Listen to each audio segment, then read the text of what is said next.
This is the Horse Radio Network. This is episode 182 of Horsemanship Radio, brought to you by Hands On Gloves, the all-in-one shedding, bathing, grooming gloves. Horsemanship Radio is part of the family of the Horse Radio Network, and you're in for it today. Today, we have the screenwriter from the Black Stallion, and we also have Carla from the Intuitive Rider.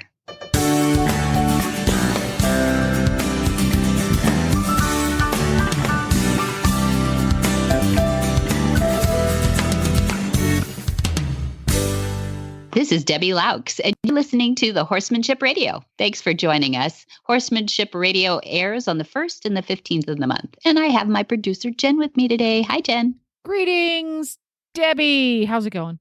Oh, it's going great. It's going great. This is so much fun. I mean, this story is one of those God stories where right place, right time.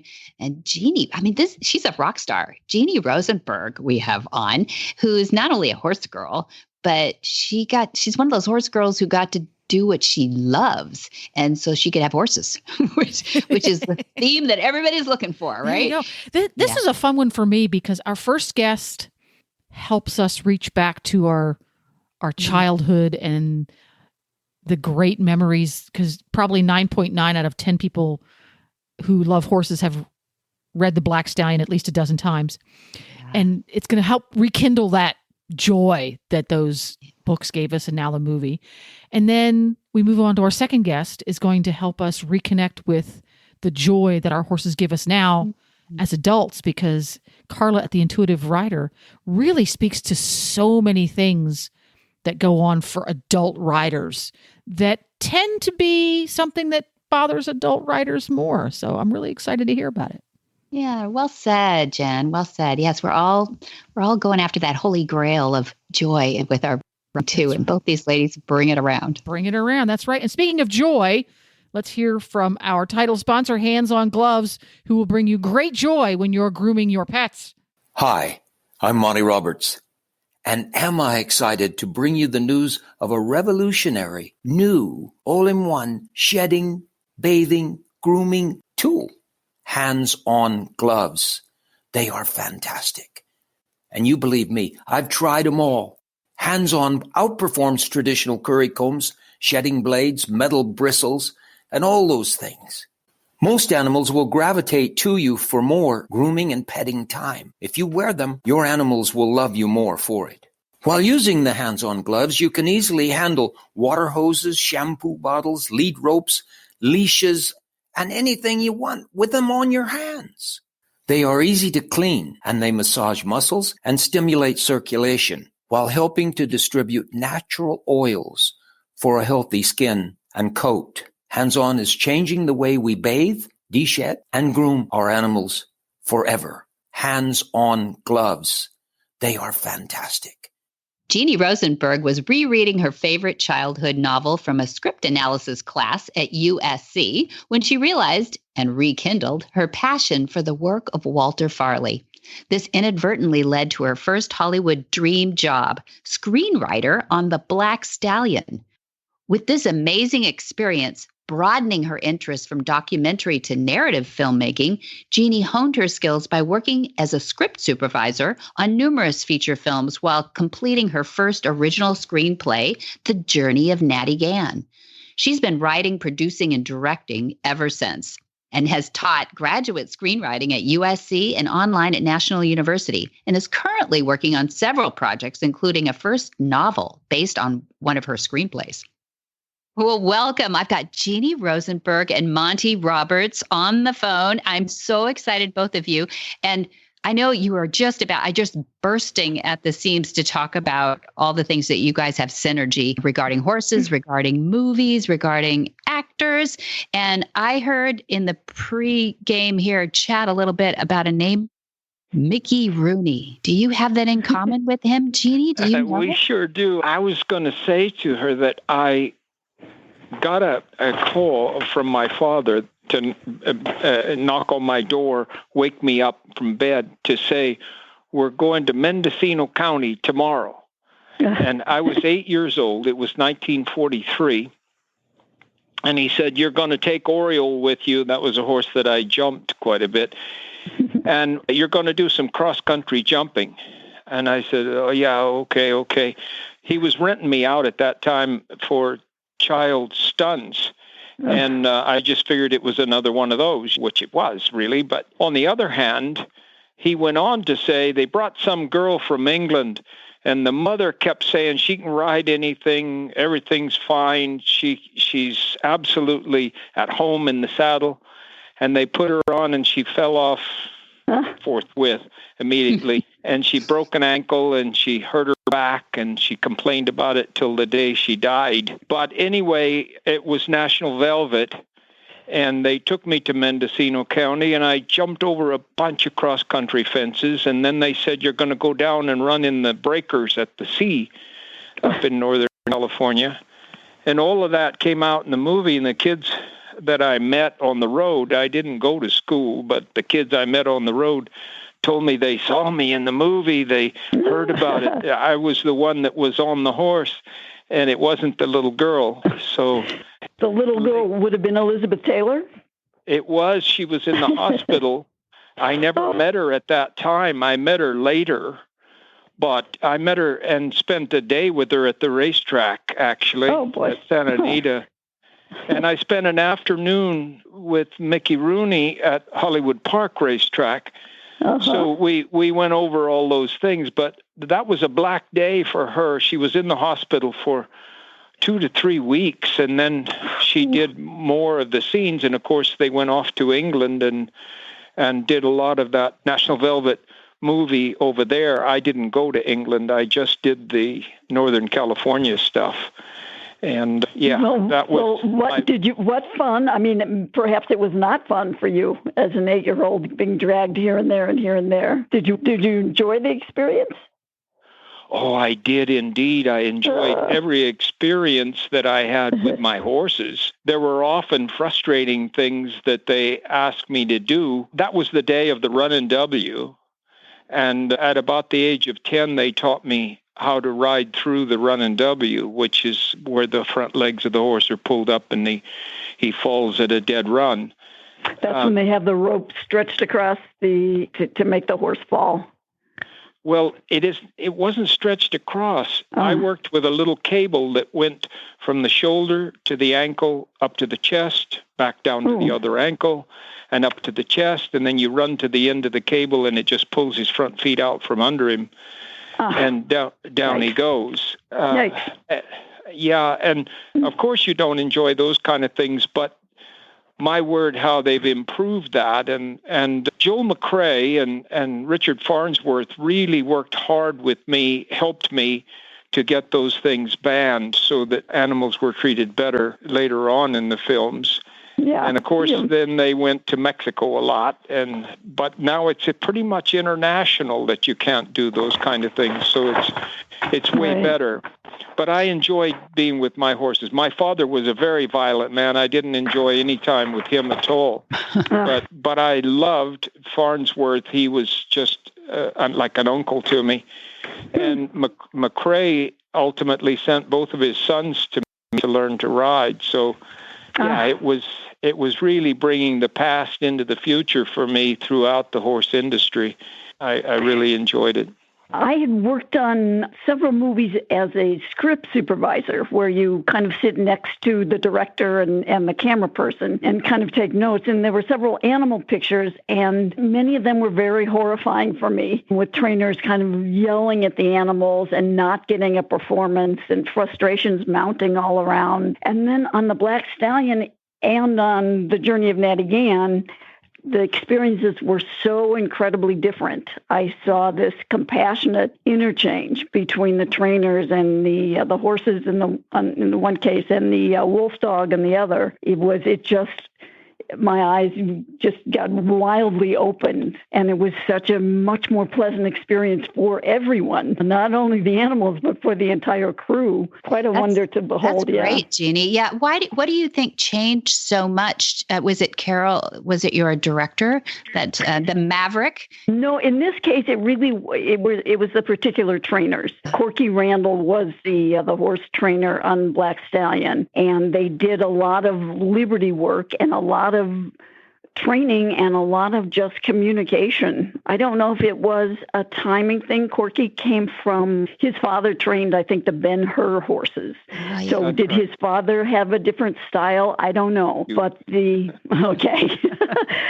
rapport that I saw with Corky and this very, very, especially with Castellet, who was this incredible, the main horse in the Black Stallion, was very bright and just seemed to understand everything. And he and Corky had quite an incredible rapport. Yeah. There was just, a communication level that was extraordinary. And in the case of the Journey of Natty Gann, again, there was, the wolf dog and the trainer were like alter egos. They were so connected and just understood each other.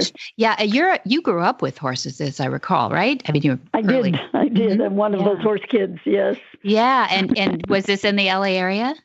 No. Started in Peoria, Illinois. And when we moved to Chicago, we moved my horse as well. And the experience was so incredibly different. Peoria is very rural. It was kind of farmland. And Chicago was the middle of the city. And the horse lived in basically an apartment building. There were ramps that, kind of led up and down from the arena main floor to the stalls on the top and in the basement. Right. And I went from being a cowgirl in Peoria to everyone around me writing English in Chicago, but my horse was an American saddlebred, so we never quite fit in anyway, no matter where we were, which was fine. What was your favorite part of horses then at that point? Was it about the discipline or the sport, or was it more about your relationship with your horse? No, I didn't compete. I didn't do sport as a kid. It was just that connection that seems to be built in for a lot of kids. It's just kind of a part of you. DNA. Yeah. We laugh about that all the time. So seeing the Black Stallion, tell us about that experience where you're thinking, well, it's a horse. That's a good thing. I know horses, but I'm writing a screenplay at this point for some pretty important people at that point. I knew you were excited to pursue it, but what was that like to think that you could fold your horse knowledge into the screenwriting too? Well, I don't know if I should back up and tell you the story of my involvement. I discovered Walter Farley's book when I was about probably 10 and just was in love with the story, and it felt like I was that kid. I was Alec Ramsey, and I knew that horse, and it was my favorite childhood novel. So as a grown-up, basically, in film school, when asked to kind of read something and do a script analysis, I went back to that book, that favorite childhood book, and loved it again.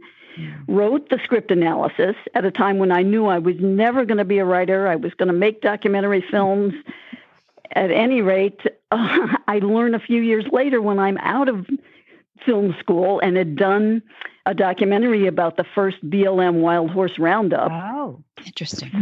That they were making the Black Stallion. That Carol Ballard, I knew all of his short films, really a brilliant, visual, wonderful filmmaker. He was to direct, and Zoetrope was producing. Francis Coppola was producing. I mean, these are like all of these people are huge in my mind, and I wrote Carol a letter, and I sent him the script analysis, thinking, well, it's just a shot, why not? And I got a phone call from Carol saying, I really liked what you wrote.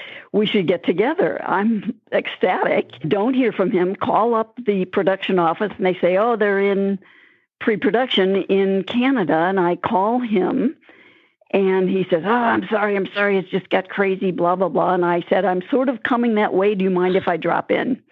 I was heading from Los Angeles to Peoria to visit family. I wasn't really quite heading that way, but what the heck. And this is Toronto, Canada, right? Exactly. Yeah. And so I was there about 3 days, and I met the horse. I met Walter. I was just in heaven. Carol was frantic. There are hundreds of people on a movie set, and he hadn't committed to any screenplays. They had an actress, a part had never been written for. They didn't know what locations to get. It was madness. I remember meeting Carol for breakfast one morning. I'm having coffee. I'm making a few notes because he's late. He comes in. He grabs the notes, which I was making on a napkin. And I'm saying, it's just make a Carol Ballard film. It's this beautiful love story between this boy and this horse. I go home and get another call saying, can you come back? We don't have a script. Carol would like you to be here. I say, okay. And I go and I meet Melissa Matheson, who Francis Coppola had sent to kind of be there also to help. And we become a writing team, and we're writing sort of frantically on the set half of the time. And Mickey Rooney at first was thinking, oh no, who are these girls in my way? As we would be writing pages of dialogue for him and handing them to him moments before the cameras rolled. Oh, gosh. But I think he grew to kind of like us. And yes, I did feel very, very protective of the horse and felt that really became what I thought was my role in a big way, to make sure that they got it, that this horse and this boy had this relationship that no one else had, and that the horse was distrustful of everyone else, but completely bonded with this boy. And I just felt it was my job to keep reminding everyone of that. I love that at one point when they said, when Mickey was going to leave the horse here and there and put the horse in the trailer, I said, he really can't do that. It's really only Alec that the black is going to follow into that trailer. Things like that. Exactly. And so Mickey Rooney is about how old at this point now, do you think? Oh my goodness. Well, we were shooting in the late 70s. The movie came out in 79, and I don't know. I could Google it really quickly. Oh, no, that's he wasn't a young man. He would have been in his 50s, I think. In his 50s, do you think? Yeah? Does that sound right? I think so, yeah. So what's interesting is that he had been in so many animal movies at that point, but this was, as I recall, he was up for an Academy Award because of this performance in Black Stallion. Did you feel like it was an Academy Award performance when you were writing out script and throwing napkins at him? The truth is, I was in, this swirling world. No, I didn't think that. I always knew it was going to be a wonderful movie because the story was so wonderful and Carol was so gifted. And then the cinematographer, Caleb Deschanel, was so gifted. Corky and the horse were so amazing. For me, it couldn't miss. And I knew that everyone else around me had incredible doubts, especially the studio. So did anyone think it was an Academy Award performance? I don't think anyone was thinking that. I think everyone was thinking that the kid that Carol had hired to play Alec Ramsey was so offbeat, but was so game and so wonderful and so full of try. It was this kid who had never acted, who came from a farm in Colorado, who spoke with a stutter, but was willing to do absolutely anything, to bounce around on the horse and to fall off a zillion times into the ocean. And let's do it again. So did we know Mickey's performance was Academy Award material? I don't think so, but he brought some incredible magic to the project. There's a scene in, I think it was a rainy day, and he's in the barn with the kid. They're sitting on a hay bale, and he's talking about how a jockey rides a horse, and he's moving his shoulders, and he's drawing from all of that history that he had with the movies and with horses and with the track. And he was kind of riffing, and it was quite wonderful. Oh, how fun to see that. Dad, did you ever have any actors that just riffed like that too, where you felt like they were really just taking it and going with it? Not like that, to tell you the truth. He was bringing, honestly, that you just felt everything. You felt National Velvet, and you felt just everything that this man had experienced. It was all right there in that barn on that rainy day, and it just really worked. I worked on a lot of movies with kids who aren't quite there yet. They don't have that much experience to be able to kind of do that, I think. Mm-hmm. Yeah. And Monty, what was your experience with Mickey Rooney? Did you feel like he was a natural at the time? Because you saw him when you were pretty little, right? Well, I was very little, and he was quite young. Yeah. And it was an early experience for him with horses.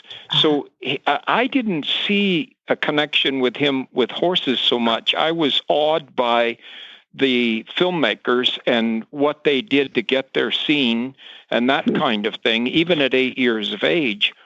But I think it's fair. I think everybody on this call will sort of agree that the generation before me was extremely violent with horses. Mm-hmm. And for 6,000 years, since the beginning of man's relationship to horses in a domestic scene, it was violence. Everything was violence.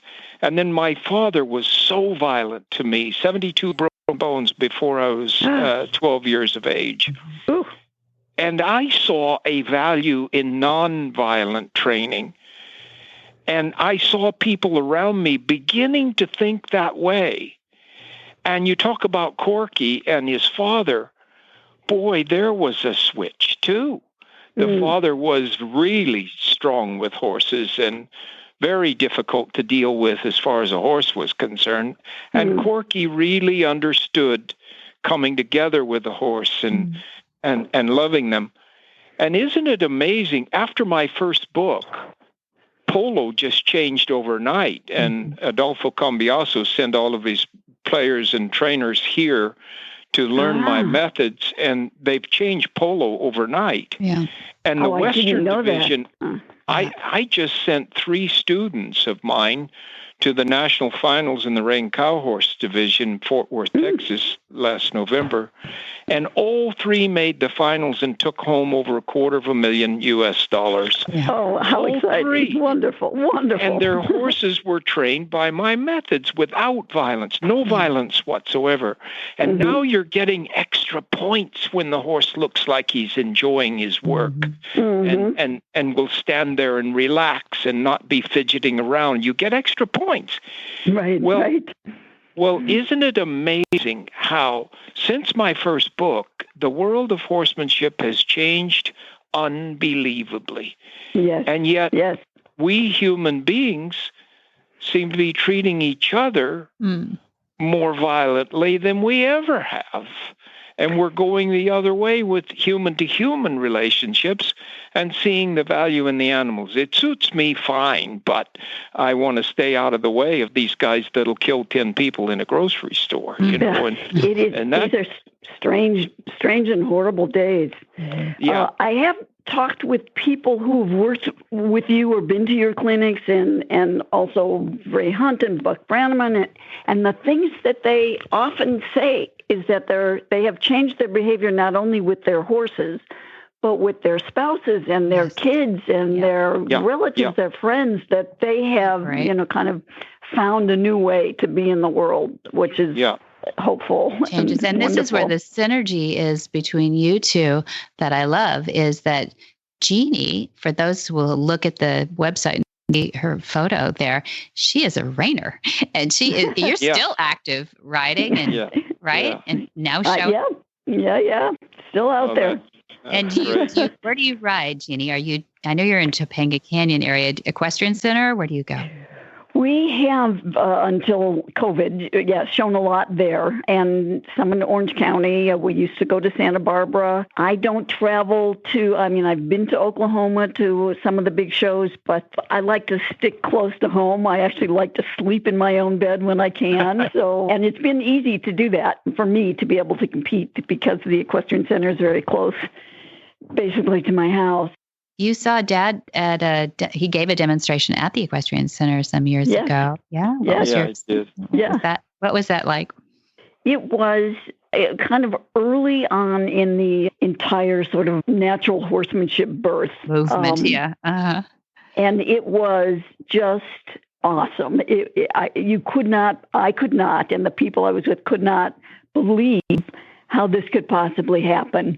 I mean, how this horse could come into this pen who had never hadn't experienced humans, and suddenly, joined up following Monty around. It was absolutely incredible and inspiring, and helped all of us see that there is a whole other way to do this. When I first started, they were tying horses' heads around and jerking on the reins a lot and spurring everywhere. I mean, it was tough. You had to be tough, and that's how I think I learned growing up as a kid, you had to show the horse who's boss. Yeah. And suddenly it's like, no, it's not about that.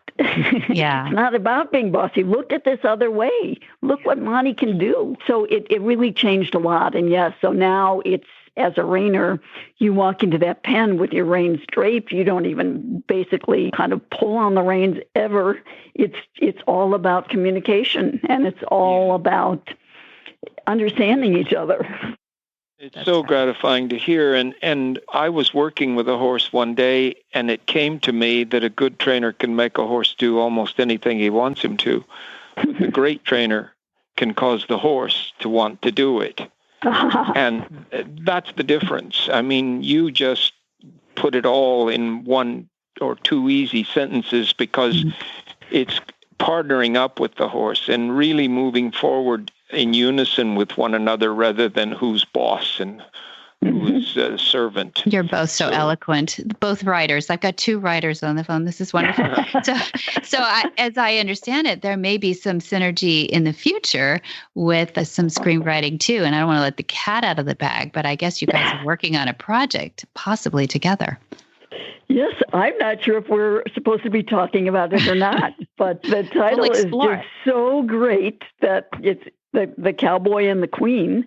Monty, I can't wait to talk to you about your incredible relationship with Queen Elizabeth and shared passions for horses. And it looks and feels like, and from everything you've said and from kind of other things I've seen, that horses are incredibly important in her life, that feels like a major emotional outlet for her in a world in which she doesn't get many chances to have that. Mm-hmm. Indeed, that's the truth. And when you think about it, she was born in 26 and I was born in 35. But in the early 40s, Hitler was trying to kill her every day with planes flying over England. She lived in the dungeons under Windsor Castle, and the only thing she had was her sister, her family, and her horses.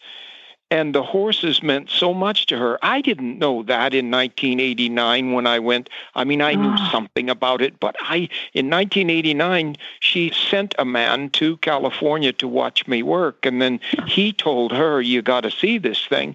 And so she took me over there, and she had 23 horses untouched, 23 horses in the fields there. And she said, we've got 5 days. What do you think you could do with them? And I said, I don't know. We just have to get started and see. And all 23 horses took their first saddle and rider in that 5 days. And they averaged 27 minutes apiece to take their first saddle and rider. And the Queen was hooked. And we have been so close ever since, because she believed the whole time that horses ought to be our partners. They were her partners. They were her teachers. They were her friends. And I think we both grew up in the same atmosphere without knowing it. And so it's been a very close relationship for 34 years now. Oh, how wonderful. Were the horses in the dungeon with her? Did they have the horses underground?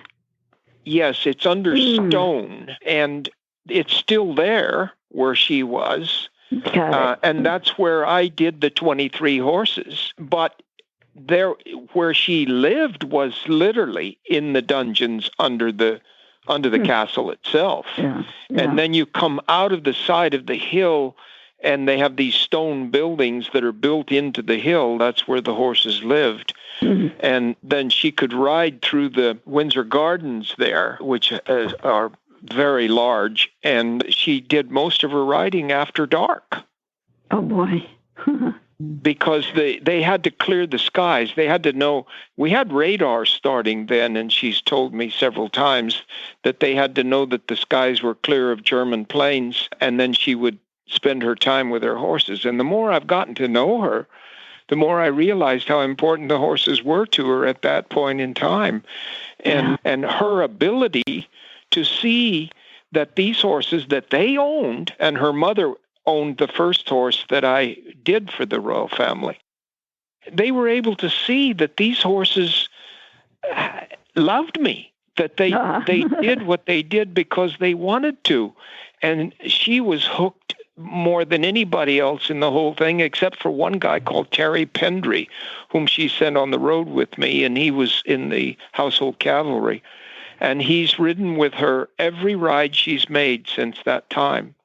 He takes care of her private horses, and he's right there at Windsor, right where she lived, and she rides 3, 4, 5 days a week right now with him. Does she? Oh my gosh, that's great. Yeah. She now rides Scottish ponies mostly. Right. It's the horses have shrunk, but not her heart. Okay. She's wonderful. Right. It's wonderful to see horses stay in people's lives throughout their whole life. I guess once it's in the DNA, it doesn't leave. But I appreciate both of you. I know there's more. So many more things I want to know between you two. And I'd love to get together with you and do some things and let you see. I can barely walk anymore, and I have a hobby making walking sticks, but I can still do a join up, and I would love to get to know you better, and I can feel such a coming together here. It really is, because I want the world to go on and to become partners human to human as much as human to horse. And I'm working with veterans with problems, post-traumatic stress. And I think you know the acronym to be PTSD. Yes. It's a totally inaccurate set of initials, because there's no D. A disorder is something you're born with and it doesn't heal. Okay. And when you go to war relatively normal and you come back abnormal, you have an injury, not a disorder. Yeah. And it's hard to imagine coming back from a war without being intensely affected. Right. Most people don't.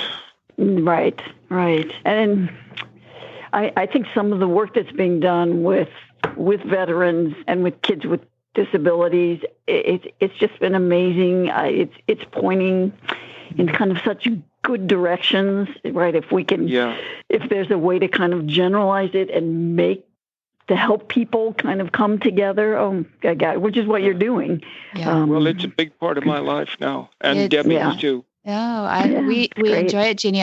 It'll be fun to show you too. I think this is actually how we'll turn around horses back into our society, to show them how important they are. We can't leave the qualities of horses behind, these flight animals, because the dogs and cats are wonderful, but they don't have the same qualities for healing.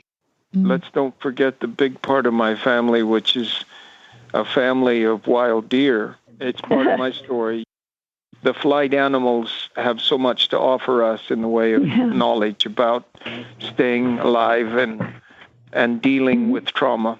Mm-hmm. We have deer that come to the ranch, a couple of herds that come now every day, twice a day. They just sort of wander through. They couldn't care less if you're around. They'll sort of look at you. The dogs will bark at them. They don't care about that either. They're just very contented. It's great.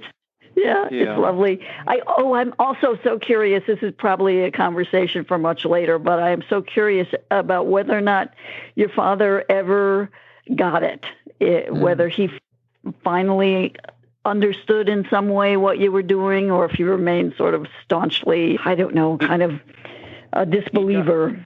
He died in 1985. Mm-hmm. And one of his last messages to my mother in front of me was, they'll kill him. It's suicide. If a horse doesn't fear you, he'll kill you. And the whole thing is impossible. And when he died, I went to the funeral parlor where they had his body. I had to stand over that body and say, you can't hurt anybody anymore. That's the end of it. I think those traditional horsemen, I don't know that they'll ever get it, Jeannie. I'd like to think that people can change, but I think the more malleable brains.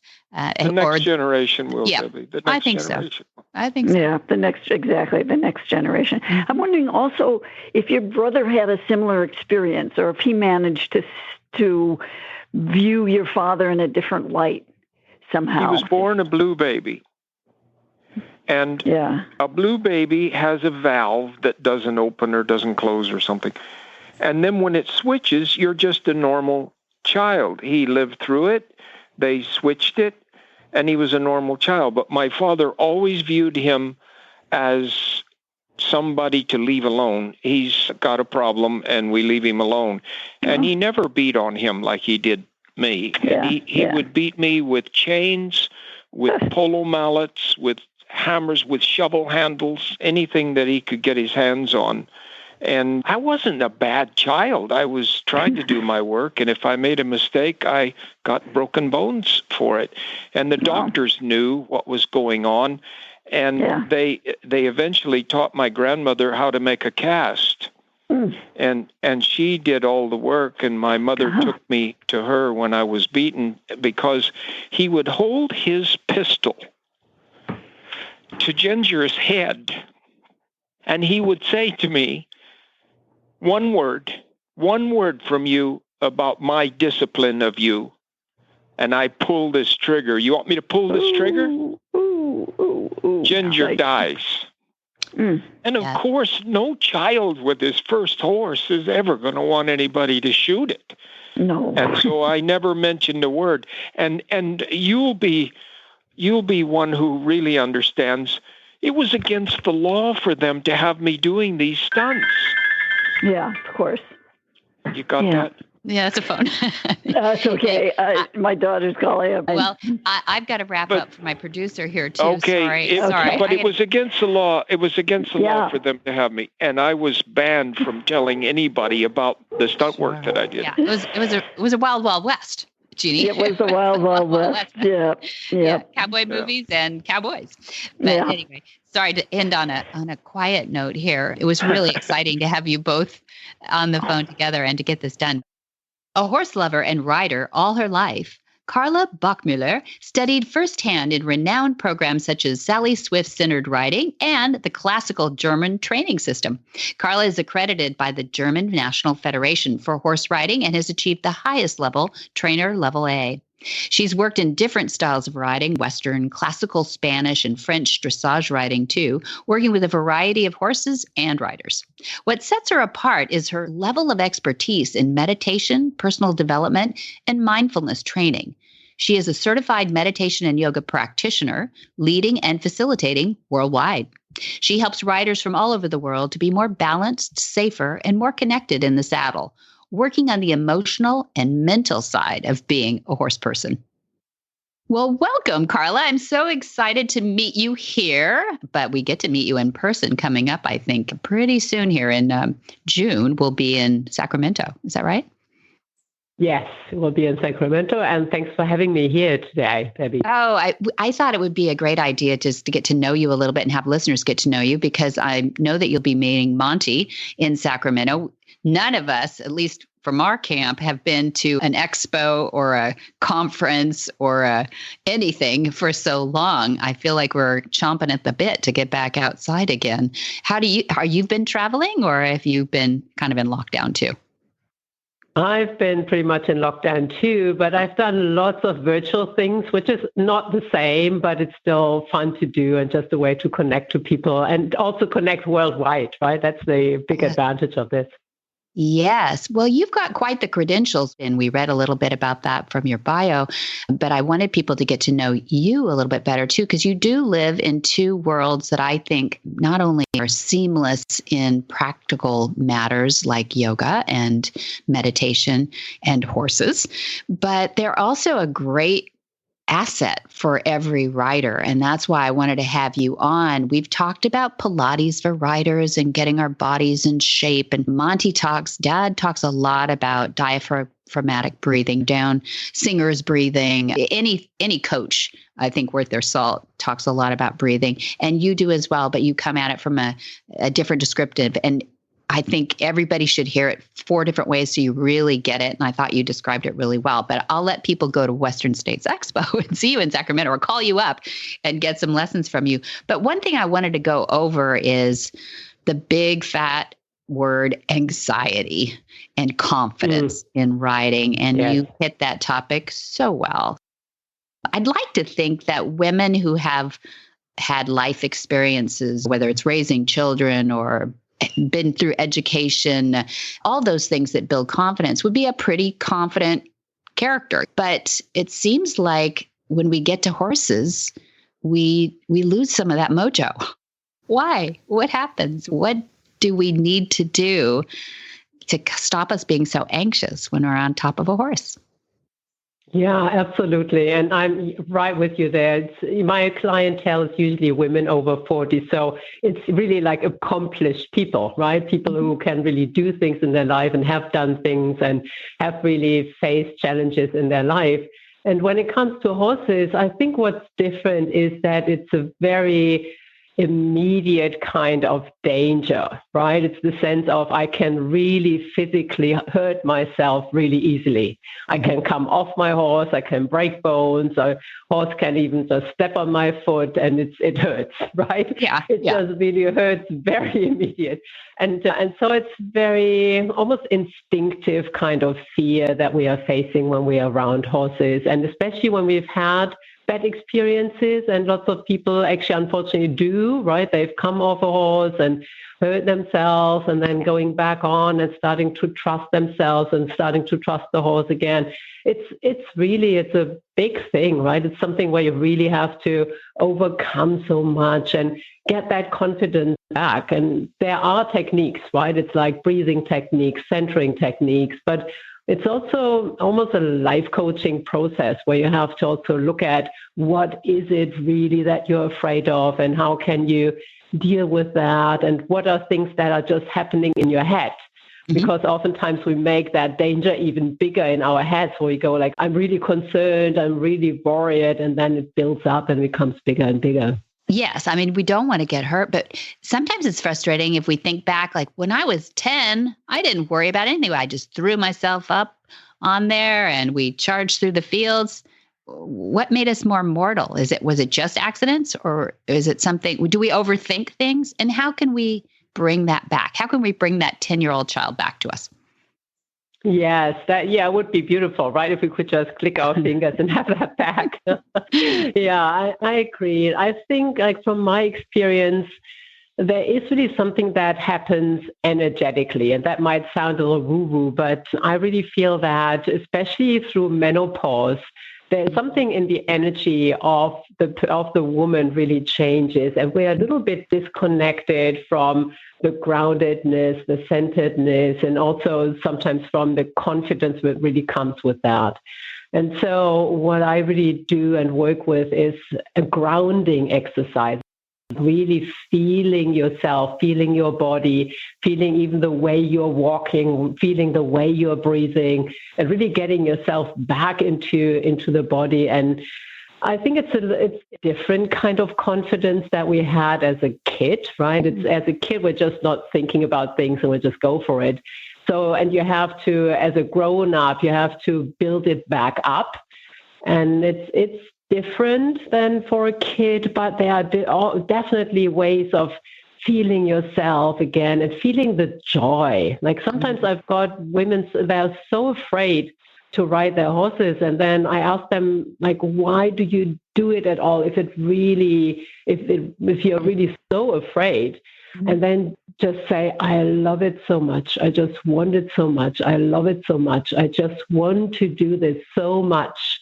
And when you can keep that motivation and then find more joy again, that's the big motivator to overcome all these obstacles. That's beautiful. So I loved what you said when watching some of the things that you've done about self-doubt, that it does kill the joy. Speaking to what you're just addressing, it kills the joy, that self-doubt, and that the horse picks up on that. So you say something about magical moments, find the magical moments and celebrate those together. Can you tell us about that? Yeah, that's one of my favorite, because self-doubt is really one of the big issues that I see with most of the people I work with. When you think about it, you get on your horse and then you think like, oh, I've done this wrong, I've done that wrong. And we start really looking at just the things that are not working. And the horses pick up on that. Our bodies will just keep remembering all the things that are not working. And it becomes a vicious cycle, and it's really not joyful and light at all. But when you can start feeling into the things that are actually working. So when you are on your horse and you have this moment, even just for a few seconds, where you feel really connected, where you have this feeling in sync, this oneness feeling. And even if it's just a few seconds, that's what I call the magical moments. And really feeling into them and allowing them to happen. And this, I feel it like an moment, right? Mm-hmm. So it's like you really feel like, it's like a wave going through you where you feel this is beautiful. I feel this connection with the animal. I feel on top of the world. And it can be from something super simple. It can just be like a walk, halt transition or something else. It doesn't have to be the Olympic dream kind of, I finally got the Piaf thing. It's the everyday little things that can really create these magical moments for us to remember and to build up and let them expand and let them really take space in your being with your horse. That's good. Good.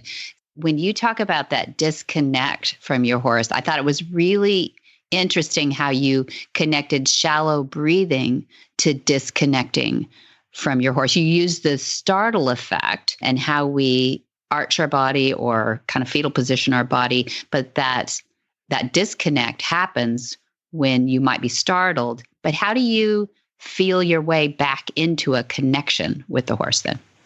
Yeah, that's when we really come back to this anxiety part, right? And what I find is I don't think there is a lot you can do about this very first instinctive response if your horse spooks or something happens and you internally go like, right? It's like this moment where everything comes up, your breath suddenly sits in your chest and your center of gravity comes up and there is that tension that comes up. And I don't think that you can really do a lot about that. Okay, it's normal. What you can, it's kind of normal, right? It's like instinctive. And there is something good about that as well, right? We need the instinctive response to things and be quick and be alert. There is something good about that. But obviously, when we're on horseback, when we stay for too long in this, the horses will again pick up on that. And the horses are probably also going, right? Yeah, exactly. Everybody is going in the same direction. So then I think it's really the rider's part as well to turn things around and then go like, okay, let's actually go back into the calming, into taking long exhalations. Breathing is really interesting to watch with that one.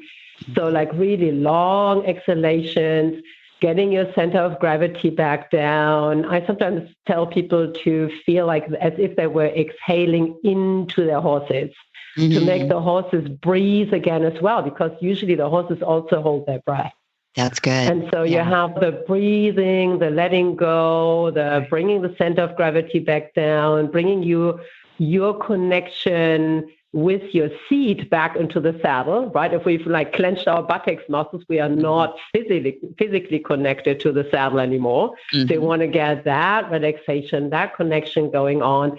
And then the emotional, mental connection through getting your breathing also in sync with the horse's movement again, things like that. Perfect. I agree. I so love the fact that you acknowledge that horses also suck in and hold their breath and panic just like us. We have a lot of flight mechanisms in us as well as the horse, right? So, absolutely. Yeah.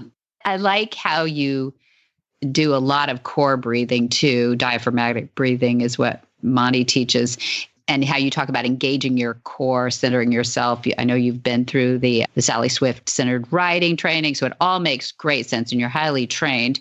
For us laymen, talk about the dragon tail. I thought that was really interesting too, to put your body not only in the breathing mode and getting your belly right, but also getting that spine alignment right. The dragon tail, again, one of my big favorites, because what's so beautiful about this image is that an image can really talk to your body on this no mind level, right? You can really find something in your physical position where you didn't have to think too much about it. You can really feel into it, and you can also more easily remember what it was. So with the dragon tail, we can just do a really quick exercise together, actually, here, if you're ready for it. I'm ready. So Very good. So when you just think of your pelvis region, right? So everything below the belly button, that belly region, that pelvis region is shaped like a bowl. Mm-hmm. And when you picture that being filled with water, and when you now hollow your back, the water would spill out in the front. Yes. When you round your back, the water would spill out in the back. And then you can find a position where you're not losing any water. So you might just go back and forth a little bit till you find a position where you would be able to keep the water in the bowl. Mm-hmm. Good. And that's kind of your neutral position, right? So there might be just a little bit of a little hollow in the lower back, which is kind of normal and all good. Mm-hmm. If we really want to engage our core muscles, and that's really good for riding too, we can now picture a big, heavy dragon tail that's hanging vertically down from your tailbone. So it just gives you a little bit of an extra length in your spine. It's a tiny little movement, and it just helps you lengthen. It brings the pubic bone up a little bit, and you might already feel that there is a bit of core engagement, like really deep inside your tummy. Something starts clicking in, gives you stability. For those who want to look it up, it's the psoas muscle, PSOAS. Mm-hmm. That we are engaging here. So we're finding stability in this lower part of our body. And now the shoulders can stay relaxed, and we can breathe, and we can really just rely on that stability that we get from the center, right? Okay. The pelvic area, the center of your body. Very good. That's the dragon tail. I love that. I don't know what my horse would think about that, but I like the dragon tail thought. But they have to deal with that part too. It's a desensitizing. Now, one of the things that everybody goes through is frustration. And I think you handled this really well too. And frustration really is never about anybody else but us judging ourselves, right? we're way too hard on ourselves most of the time. We want so much to help our horse, and we don't want to do anything wrong. So I like your concept of taking an inner video of yourself and that you don't hold on to things. So tell us about that. You know, it also comes back to what we talked about earlier with the self-doubt part. When we really want to shed the self-doubt and the frustration, I really feel that it's important to look at the things that are really working in your right. So when you're on horseback and you have one of these magical moments that we talked about earlier, you can really take a moment to digest, like really feel into this moment, this magical moment, or just this moment where things came together, where things really started working. And then really, I usually have my riders stop for a moment and really also describe to me how it felt with their own words. Mm-hmm. Like when they say, oh, I really felt like I was really connecting my seat bones. I was really talking with my seat bones to my horse, or whatever words they are using. Mm-hmm. Excuse me. And then really, visualize what just happened, right? So that's where you can really take this inner video of the thing that just happened and really embody it, make it part of yourself, make it part of your toolkit. Mm-hmm. So that later on, when you're at home, you can even do a little bit of a mental training where you sit down and you remember that moment where it worked. Like you had this, let's say, walk-trot transition that worked really nicely, and you took that inner, quote-unquote, inner video of this moment, and then you sit on a chair at home, and you just close your eyes and remember this walk-trot transition.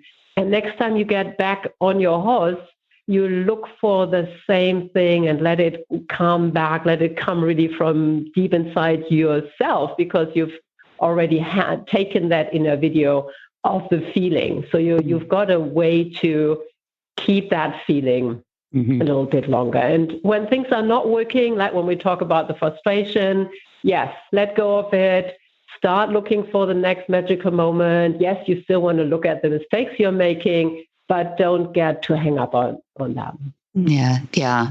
I love the idea of having a video library in your head of those things that you go to and observe rather than judge or criticize. That observational rather than judgmental position has got to be help you become a better student, I would imagine. So I love that you're not wanting us to hold on to things emotionally that are not working. Why would we do that? It doesn't make any sense, but we all do it, don't we? We instinctively do it.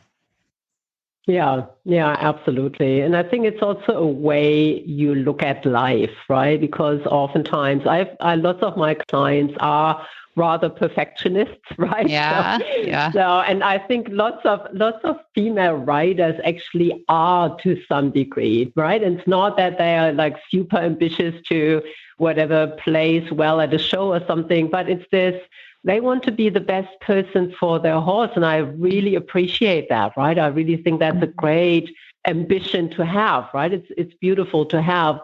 But then being compassionate with ourselves when it's not quite happening yet, right? It's like we are on a path, we are still working on it. And even people like us who've ridden their entire life and have done a lot of this, there's still days where we feel, it's not really working well today, right? And it's like, okay, how can I drop that feeling? How can I change my ideas of what I want to do? How can I start changing things up? How can I keep it a little bit lighter, more playful, play with different ideas, play with different things, and drop the things that are not working that well. Just move on and start looking at the things that are bringing you joy, right? Bringing you joy in this. Yes, that's beautiful. Yes. Okay. So listen up, all you ladies out there who are beating yourselves up and playing that video over and over again in your head of what caused you to fall off the last time you fell off. Get rid of that and listen to your instructors as to what makes it work and what makes your horse have joy in the moment too. Those little moments that Carla's talking about too. And look up Carla. You're a traveling riding instructor and trainer with clients. You've got clients in Europe and US and all over the place too. Are you currently traveling to I know you're going to Western States Expo, but that's pretty close to home. Are you getting out and about yet? Yeah, that's really close to home. I have not traveled really in a year and a half, but I do a lot online these days, and I work internationally online, which is kind of fun as well. Yeah. But I was actually able to keep teaching here in the area, but I did not get on a plane. Okay. So I stayed home this time. We hope you will get out there soon. So Carla is at theintuitiverider.com, and I'm excited to meet you just in a few weeks, really. Yes, I'm really, really excited to meeting you as well. So it's going to be fun to finally meet people again in person. Yes, I know. Sensory overload. It'll be really fun. All right. Yeah. Whisper the language of the herd. Listen, you don't have to say a word. It's time for Jamie Jennings to fetch an email from Monty Roberts' inbox and share a morsel of Monty's wisdom in a little segment we like to call Ask Monty. Leave this world a better place than mine. The magic in the language of the herd. Dear Monty, many people think that if they don't have big issues with their horse, they don't need to learn and use the proper language to communicate with horses. What are your thoughts on this matter? Monty's answer. Many people think a lot of things. It's not for me to say that their system, whatever it is not as good as mine. If they are happy with what they do, keep doing it. But the more we learn, the more we know. Those who believe they have the best system often find that the use of proper language to communicate with horses is superior if they take the time to understand it. I often say to my students, my way is the only way for me today. But if you show me a better way, that will be my way tomorrow. I am still learning. My techniques have morphed in such a way as to improve right up to this very day. For more of these insights into good horsemanship, go to montyroberts.com and click on the words Ask Monty at the bottom of the page. Hi, I'm Monty Roberts, and I'm coming to you now to talk about the Monty Roberts Online University. You know, there ought to be 6 months in everybody's life where they just live with their animals. I've been staying home, but 3 months now, I've been home with this virus thing, and the things I'm learning, we're bringing you a new series. What horses see, how horses see, and about horses seeing things. The online university is bringing you the last 3 years of my learning process, which I promise you is the learningest years I ever spent. The Monty Roberts Online University, you won't miss a minute of it if you get started on it. I love bringing it to you, and it's my shot to take my concepts to the next generation. What in the wide, wide world of sports is going on here? Where in the world is Monty Roberts? Monty is looking forward to meeting some new friends, two-legged and four-legged. May 3rd, we have a Horsemanship 101 foundational course, a lot of fun. Then May 28th through 30, we have our Horse Sense and Healing for veterans and first responders. Then stepping up to June, we have June 4th through 6th. We have an introductory course, Module 4, preparation for the intro exams.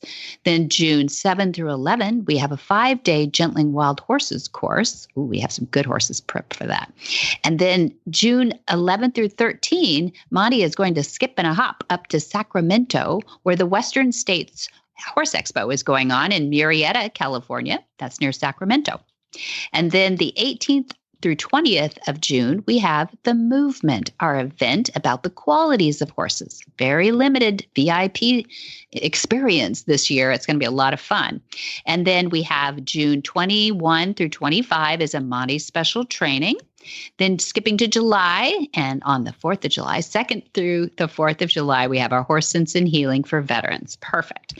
And then July 12th through 23, we have our introductory course of horsemanship, and that's a foundational course for our certification process. And then August, let's do a long-termer here. Out in August, we have 2 through 13 is a Gentling Wild Horse course. And then we have August 16th through 20, a Monty's special training. And for all of that and more, go to montyroberts.com. You'll find his calendar, the Equus Online University, the Ask Monty Q&As, the Adoptable Horses Through the Horses in Transition program, and so much more. It's all right there. You can also call the good folks at Flag Is Up Farms, 805-688-6288. And for details about today's show, number 182, you can go to horsemanshipradio.com, where you're going to find links to today's guests and topics. We love your feedback. A great way to do that, social media.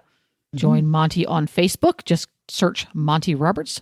Like and follow the one with the little blue check mark.